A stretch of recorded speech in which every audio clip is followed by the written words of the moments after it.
एक गांव में एक सेठ बहुत ही ज़्यादा पैसे वाला था। उस सेठ के घर में उसकी पत्नी और उसकी एक बहुत ही सुंदर बेटी भी रहती थी। तभी उस सेठ ने अपनी इकलौती बेटी का रिश्ता दूसरे गांव में एक बहुत ही ज़्यादा अमीर घर में करवा दिया। लेकिन शायद उसकी बेटी के भाग्य में सुख बिल्कुल भी नहीं था, क्योंकि उसका पति जुआरी और शराबी था और कुछ ही साल बाद वह बिल्कुल ही गरीब हो गए। तभी बेटी की ऐसी हालत देखकर सेठानी रोज़ सेठ से कहती कि आप इतना दान धर्म करते हो, मगर क्या आपको अपनी बेटी की परेशानी बिल्कुल भी नज़र नहीं आती? उसकी मदद क्यों नहीं करते? तो सेठ ने मुस्कुराते हुए कहा कि भाग्यवान, जब अपनी बेटी का भाग्य जागेगा तो खुद ब खुद सब ठीक हो जाएगा और हम कब तक उनकी सहायता करेंगे? एक न एक दिन तो उनको संभालना ही होगा। तभी एक दिन उस सेठ के घर उसकी बेटी और दामाद उनसे मिलने आते हैं।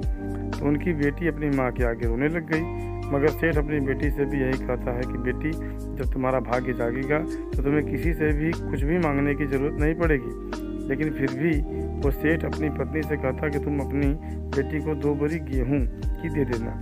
तो सेठानी ने जल्दी जल्दी कुछ बूंदी के लड्डू बनाकर उस लड्डुओं के बीच में कई सोने के सिक्के डाल दिए और जल्दी जल्दी में अपनी बेटी और जमाई को 2 बोरी गेहूँ और वह बूंदी के लड्डू उन्हें दे दिए और फिर वो उन्हें एक तांगे में रख कर ले गए। तो उस लड़की के पति ने सोचा कि इस तांगे वाले को किराया ना देकर सास के दिए हुए लड्डू ही दे देंगे तो अपना किराया भी बच जाएगा।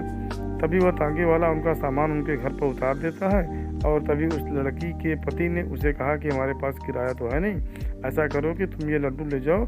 उस तांगे वाले ने उसकी मजबूरी देखकर वह लड्डू ले लिए। लेकिन फिर उस तांगे वाले ने सोचा कि मैं इन लड्डुओं को अपने जानने वाले हलवाई को बेचकर पैसे ले लेता हूँ। तो उसने अपने गांव में एक हलवाई को वो लड्डू बेच दिए और उसके बदले कुछ पैसे ले लिए। तो उसी वक्त वो अमीर सेठ भी वहीं से गुजर रहा था। तभी उसने सोचा कि घर में बनाए लड्डू तो ख़त्म हो गए होंगे, क्यों ना मैं कुछ लड्डू घर के लिए खरीद लूँ। तो हलवाई ने उस सेठ को वही लड्डू दे दिए जिन लड्डुओं को तांगे वाला बेच कर गया था।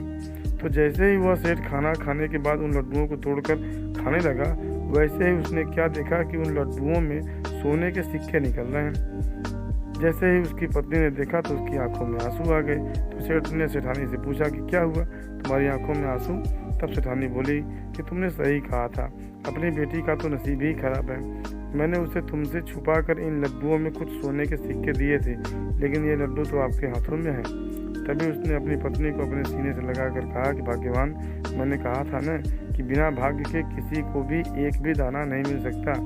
ये लीला तो उस ईश्वर की है, जो वह चाहेगा तो अपनी बेटी को किसी के भी आगे हाथ फैलाने की कोई ज़रूरत नहीं पड़ेगी और एक दिन उसका भी भाग्य जरूर चमकेगा।